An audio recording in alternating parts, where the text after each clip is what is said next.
ಇನ್ಸ್ಟೆಂಟಾಗಿ ಮಾಡುವಂತಹ ಕೋಕೋನಟ್ ದೋಸೆ ಇವತ್ತಿನ ರೆಸಿಪಿ. ತುಂಬ ಸುಲಭ ಹಾಗೂ ಅಷ್ಟೇ ರುಚಿ ಕೂಡ ಇದೆ ಈ ದೋಸೆ. ಹಾಗಾದರೆ ಹೇಗೆ ಮಾಡೋದೆಂದು ನೋಡುವ. ನಮಸ್ತೆ ಫ್ರೆಂಡ್ಸ್, ಗುಡ್ ಫುಡ್ ಲ್ಯಾಂಡ್ ಚಾನಲ್ಗೆ ನಿಮಗೆಲ್ರಿಗೂ ಆತ್ಮೀಯ ಸ್ವಾಗತ. 1.5 ಲೋಟದಷ್ಟು ನಾನಿಲ್ಲಿ ಬೆಳ್ತಿಗೆ ಅಕ್ಕಿ ತೆಗೆದುಕೊಂಡಿದ್ದೇನೆ.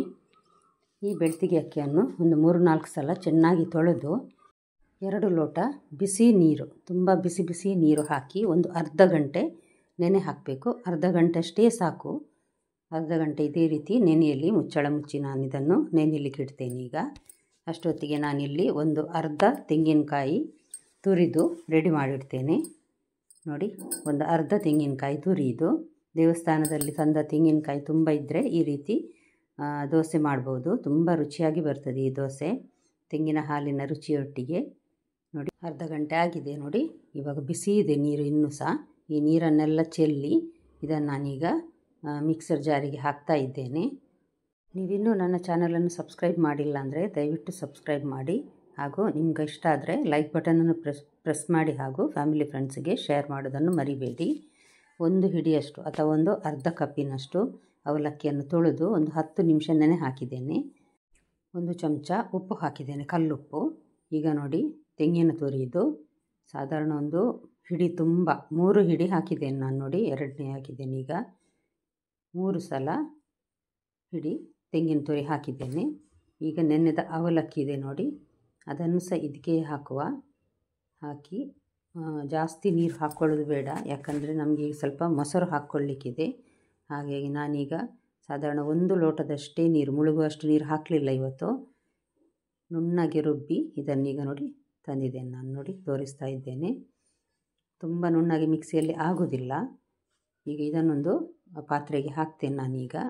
ಈಗ ಇದಕ್ಕೆ ಸ್ವಲ್ಪ ನೀರು, ಒಂದು ಅರ್ಧ ಲೋಟದಷ್ಟು ನೀರನ್ನು ಮಿಕ್ಸಿಯಲ್ಲಿ ತೊಳೆದು ಹಾಕಿದ್ದೇನೆ. 1 ಕಪ್ಪಿನಷ್ಟು ಮೊಸರು ಹಾಕಿದ್ದೇನೆ. ನೋಡಿ, ಹಾಕಿದ ನಂತರ ಇದನ್ನು ಚೆನ್ನಾಗಿ ಮಿಕ್ಸ್ ಮಾಡಬೇಕು. ಇದನ್ನೀಗ ನಾವು ಇದೇ ರೀತಿ ನೋಡಿ ಚೆನ್ನಾಗಿ ಮಿಕ್ಸ್ ಆಗಬೇಕಿದು. ಒಂದು 5 ನಿಮಿಷ ಈ ರೀತಿ ಚೆನ್ನಾಗಿ ಮಿಕ್ಸ್ ಮಾಡಿ ಒಂದು 10 ನಿಮಿಷ ಪಕ್ಕಕ್ಕಿಡುವ. ಅಷ್ಟೊತ್ತಿಗೆ ಚಟ್ನಿ ಏನಾದರೂ ಮಾಡೋದಿದ್ದರೆ ಮಾಡ್ಕೊಳ್ಬಹುದು. ಈಗ ನೋಡಿ, ಒಂದು 10 ನಿಮಿಷ ಆಗಿದೆ ಇದು. ಇದಕ್ಕೀಗ ನಾನು ಒಂದು ಅರ್ಧ ಚಮಚ, ಸಣ್ಣ ಚಮಚದಲ್ಲಿ ಈನೋ ಪೌಡ್ರ್ ಹಾಕ್ತಾ ಇದ್ದೇನೆ. ಈನೋ ಪೌಡ್ರ್ ಇಲ್ಲ ಅಂದರೆ ಸೋಡಾ ಹುಡಿ ಸಹ ಹಾಕ್ಕೊಳ್ಬಹುದು. ಸಣ್ಣ ಚಮಚದಲ್ಲಿ ಹಾಕಿದ್ದೇನೆ, ಸಾಕಾಗ್ತದೆ. ಮೊಸರು ಸಹ ಹಾಕಿದ್ದೇವೆ ನೋಡಿ. ಹಾಗಾಗಿ ಇದರ ಮೇಲೆ ಒಂದು ಸ್ವಲ್ಪ ನೀರು ಹಾಕಿದರೆ ಈ ರೀತಿ ಬಬಲ್ಸ್ ಬರ್ತದೆ ನೋಡಿ. ಅಷ್ಟೇ ಅಲ್ಲ, ಚೆನ್ನಾಗಿ ಒಂದು ಸಲ ಇದನ್ನು ಪುನಃ ನಾವು ಅದೇ ರೀತಿ ಮಿಕ್ಸ್ ಮಾಡಿಕೊಳ್ಬೇಕು.